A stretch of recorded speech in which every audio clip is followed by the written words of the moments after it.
Hey everybody, welcome back to another episode of the program. I am finally moved into my studio space, and although there's some stuff to put up, there's still some more things I need to move from my old place. I still got about like 2 weeks of that left, but the studio space is set up, and I can start recording more episodes here. Although it might be at a staggered pace until probably the second week of February, then we'll be ready to roll. Just a couple of things coming up before we get into the episode.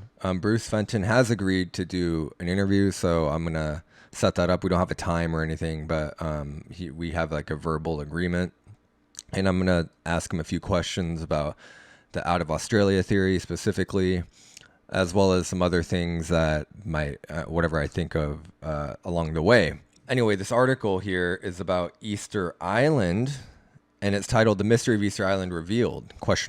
Obviously, the entire mystery of Easter Island is not revealed, but a huge chunk of specifically near Crater Lake, which happens to have a quarry next to it. And I think I have so here's Crater Lake. Here it is. So volcano Rano Raraku. This is where this study is centered because there are two peculiar Moai statues there that they wanted to focus this 5-year investigation and study on. And they revealed a few very important pieces of information and realizations that are now in the book that can now be extrapolated upon in the future to reveal more of this mystery. A few episodes ago, or actually throughout, since I started this channel, whenever I would mention Easter Island, I would mention a few things.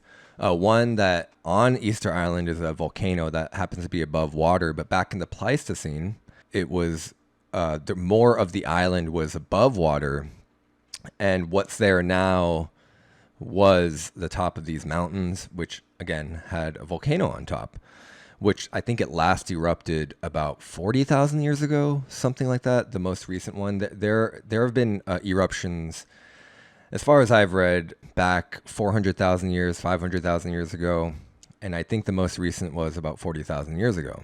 Other reasons why I would mention Easter Island is because of whenever I would talk about South America, Easter Island happens to be along the Easter Island chain, which is part of the Polynesian islands, and I've mentioned many times the Australasian boat theory. Basically, some people crossed the Pacific, not as it looks now. This is what it looks like now, but the Pleistocene era South Pacific Ocean, which would have many, many more islands above water, and again, this idea of intervisibility, where they would island hop all the way toward Tierra del Fuego down here and go up toward Chile. Easter Island is right here. You can see this orange thumbtack icon here. There were undoubtedly people living there. And this article proves that the people there, because it was initially thought that the people who were living on Easter Island were just hunter-gatherers.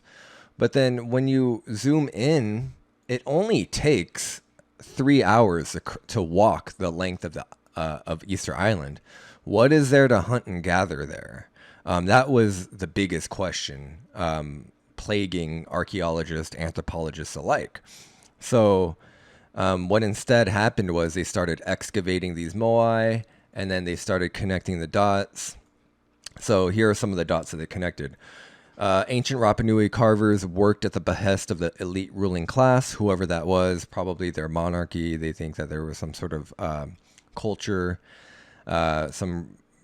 maybe some feudal, kind of like feudalism, where you have like landowners or something. That hasn't really been hashed out, and it's not really that important. But according to the article, elite ruling class, they told these carvers to carve nearly 1,000 moai because they and the community at large believe the statue is capable of producing agricultural fertility and thereby critical food supplies. So they came to this conclusion once they realized, okay, there probably weren't hunter-gatherers, because how could they have a sustainable population just from hunting and gathering with no agricultural skills? And agriculture is going to be a huge important factor when you're talking about not only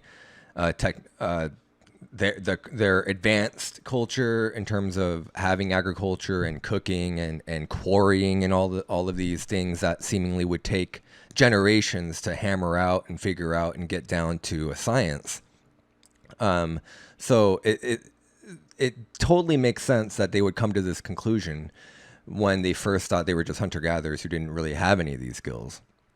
But then that obviously begs the question, well, how did they get there? It's such a remote island. Let's just go back to, there's nothing there. There's nothing here. So and then people started, like guys like Jacques Cousteau and these adventure guys, they started positing that, oh, there's probably more underwater. There should be more underwater excavations. And they find this submerged volcano, which they found out wasn't always submerged. It was above water at one point, and very recently back in the Pleistocene, which again, the Pleistocene was about 13,000 years ago, if give or take, basically before the end of the last ice age. And when you go back there, there was more land. There was an underwater quarry, which this article doesn't talk about, and all these tools and all this evidence of an extensive population at one point. So anyway, Sarah Sherwood and Van Tilburg, they're geoarchaeologists and soils specialists that were studying these two Moai statues next to Crater Lake. They believe they have found scientific evidence of that long-hypothesized meaning thanks to careful study of two particular Moai excavated over 5 years in the Rano Raraku quarry. So they set out to prove these hypotheses, which on their own, it seems really plausible already.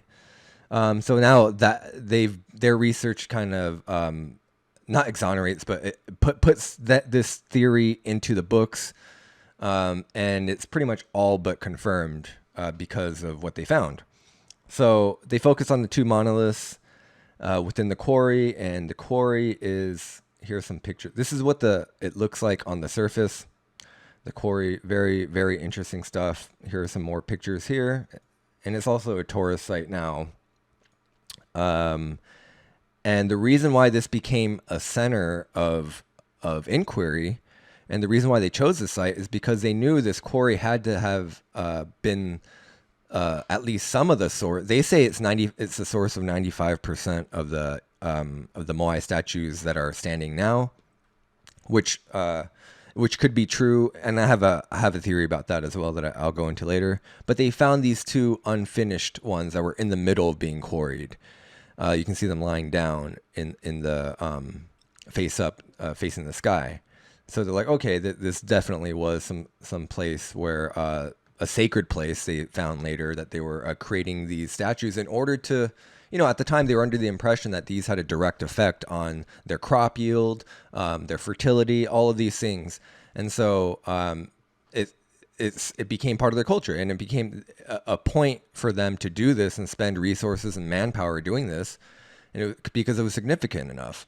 And again, if you go back into all religions, it derives from some sort of fertility cult, because obviously they want to, well, anyway, that's not what this video is about. But anyway, fertility was a big thing for ancient people because, they wanted to be fruitful and multiply. That's essentially the end goal of any ancient human, not the modern human. A lot of people don't want to have kids now, but that's a completely different story.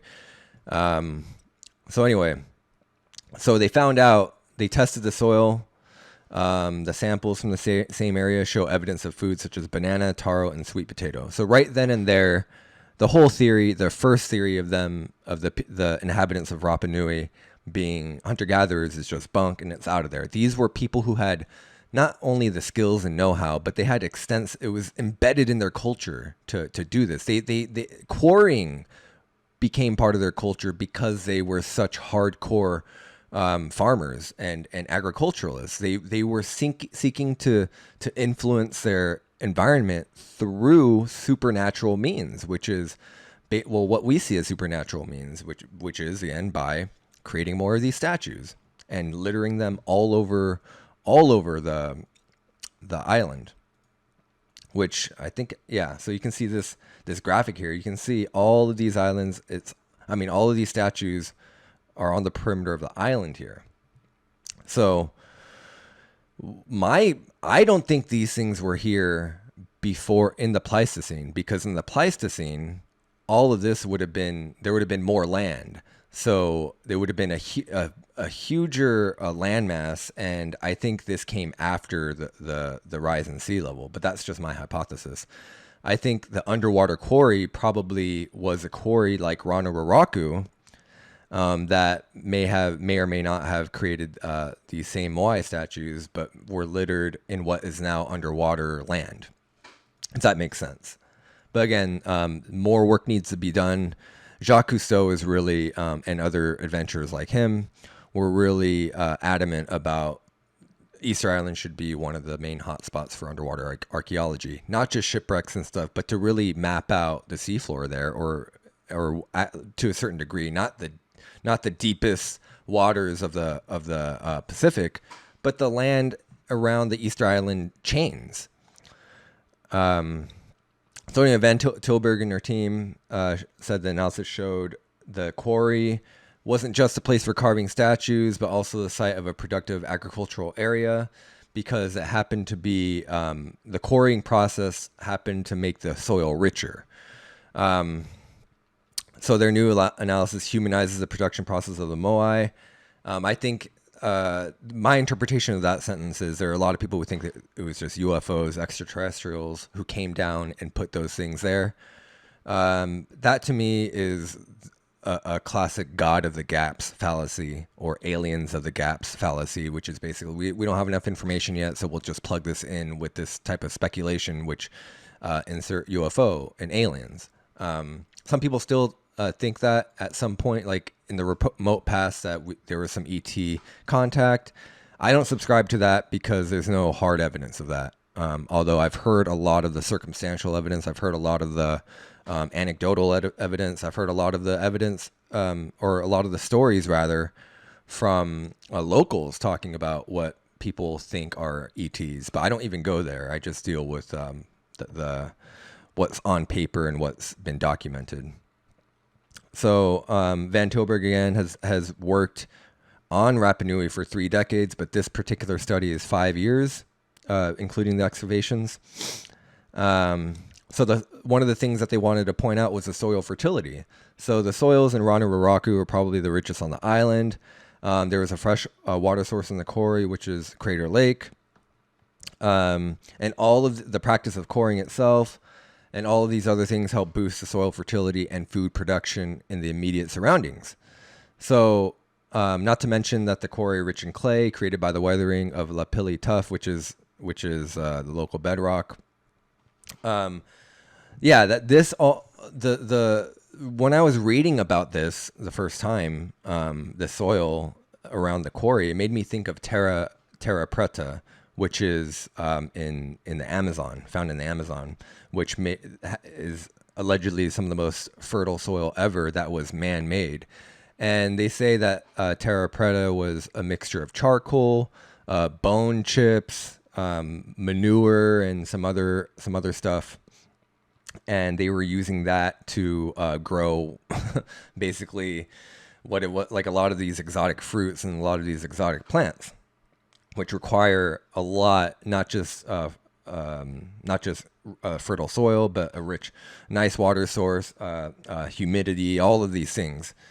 So that's what made me think of this soil here near the quarry. Again, there's some mixture with the quarry, and they say that volcanic, any soil near a volcano, near an active volcano, just boosts the soil fertility exponentially. So again, a place like Easter Island, if you think about it back in its heyday, if you just imagine that the sea level's lower, then it would stand to reason that, there are people here just by virtue of the soil fertility and their culture and how much they wanted to, have high yield of good crops and have a nice, successful population, rich in food and nutrition and all these things. So they would have time to innovate and build upon their culture, essentially, because the longer a culture is around, the more successful it is. It increases its chances of survival. Therefore, the culture improves upon itself and develops and develops. So until obviously one day a catastrophic thing happens. Another interesting thing about Easter Island that's not mentioned in the article is they found a few of these plants there. I forget the name, but these specific plants that grew here, which also grew in South America, and they thought, okay, there's a connection here. Maybe there are people who landed from South America to Easter Island, but then they found out that this plant had been on Easter Island for 40,000 plus years, 40,000 BC it was existing there. So then that kind of throws a monkey wrench in that hypothesis. So anyway, like I said, mystery wrapped in a conundrum. So when they got the chemistry results back of the soil, there were really high levels of things that they would have never thought would be there, such as calcium and phosphorus. The soil chemistry showed high levels of elements that are key to plant growth and essential for high yields. Everywhere else on the island, the soil was being quickly worn out, eroding, being leached of the elements that feed plants. But in the quarry, with its constant new influx of small fragments of the bedrock generated by the quarrying process, was a perfect feedback system of water, natural fertilizer, and nutrients. Now, some people would say that is just a coincidence, that they happened to stumble upon that process and figured out, oh, the quarrying process happens to be the perfect system for us to keep our soil good. But I think that you could take that approach, or you can take the approach, well, they must have learned that from somewhere, from a larger, more advanced people, or must have been around so long that they developed that and integrated it into their technique, so to speak, their agricultural technique. So the question again means, how much time did it take, and how long were they there for that to happen? And what did the island look like when they were perfecting that, if it happened to be over 10,000 years? But then again, this article only operates within recent history. So about 600 years ago, they say that this is when all of this stuff was quarried and all this stuff was going down. I think maybe it's kind of like the pyramid problem, where the pyramids, people believe that they've been around forever, but then they've only been, throughout history and more recent history, different people, not hijacked, but they took on the project of the pyramids and the Sphinx, and they started adding stuff in more recent history, but it was already there a long time ago. I'm not saying the Moai were already there, but the island of Easter Island wasn't just recently inhabited either. I think the history goes back way further, especially because of the sea level stuff, the stuff they found under the sea level, which would have only been above water sometime in the remote past, before the Ice Age. So that automatically puts it down at least older than 12,800 years ago. Anyway, I'm kind of bearing the lead here. The ancient indigenous people of Rapanui were very intuitive about what to grow. Again, how did they get that way? Were they just born that way, or how did they have this proclivity to maintain soil fertility? So they checked these two Moai. The study radically alters the idea that all standing statues in Rano Raraku were simply awaiting transport out of the quarry. That was the initial thing when they found these, but then it was on a pedestal, and then they found out that the Moai were positioned the way they were around the quarry because the quarry itself was a holy site. And that makes sense if it's a source of keeping the soil fertile, thereby having a more successful population because the crop yields are better. And they did that to retain, to ensure the sacred nature of the quarry itself, because it was, again, central to the idea of fertility. Rapanui believed their presence here stimulated agricultural food production. Now, how did they get this idea? I don't know. I don't know where they got this idea from. It could be, again, an idea that's a relic from the ancient past that just happened to survive to the present day. And then here's one of the Moai they found. Moai 156 is one of the ones. So this is a statue, obviously. This is the ground. This green line is how they found it. So only the top of the head was sticking out. And then when they did the initial excavation, they found all this backfill. So it was like Göbekli Tepe. It was intentionally buried. And then they dug down to the red line, And then from the red line, they dug even further and they found carved bedrock on the bottom. And then there was some boulder packing and fill. And this red line was also, there was some other artifact here. I think it was some sort of petroglyph. Yeah, it was a petroglyph that was there in rock art that was applied with the Moai stone that they took out. So yeah, this is a very intricate thing. And also the Moai themselves look like some of the statues in Göbekli Tepe, again, with their hands like this. So are we talking about a global culture here? I'm not going to get into it here, but you guys can definitely look at some Google images of Easter Island versus Göbekli Tepe, and you'll see. And there are some other sites in like Bosnia and near ancient Thrace and like modern day Romania and like southeastern Europe around there, with these artifacts that, again, they have these same, they don't look exactly the same, but they're positioned the same way. Their fingers, again, across their navel is a big one.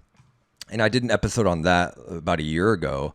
I forget the name of the episode, but I talked about the similarities there. And is it a coincidence? I don't know. You guys should look and be the judge yourselves. But they seem to have these places. Again, let me just zoom out here.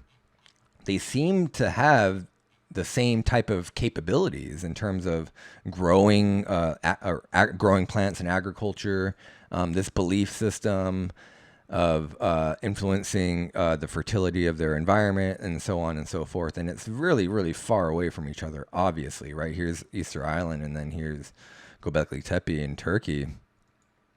So anyway, so they estimate the statues from the inner quarry were raised by or before AD 1510 to AD 1645. So really not that long ago, 400 years ago. And then in the 1700s, the Western contact, they finally came. But I don't believe that they were only there 200 years before the Westerners got there. That doesn't make any sense to me.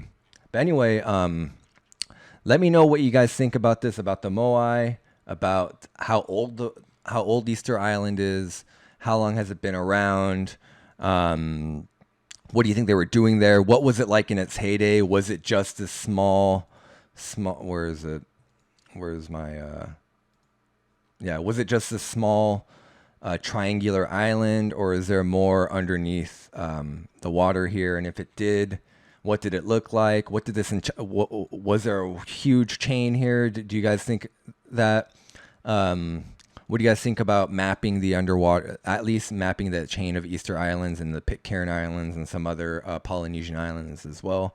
How plausible is this Australasian Polynesian boat ride from what's now Australia all the way to Tierra del Fuego? How plausible is that to you guys? Let me know in the comments, and I'll talk to you guys later.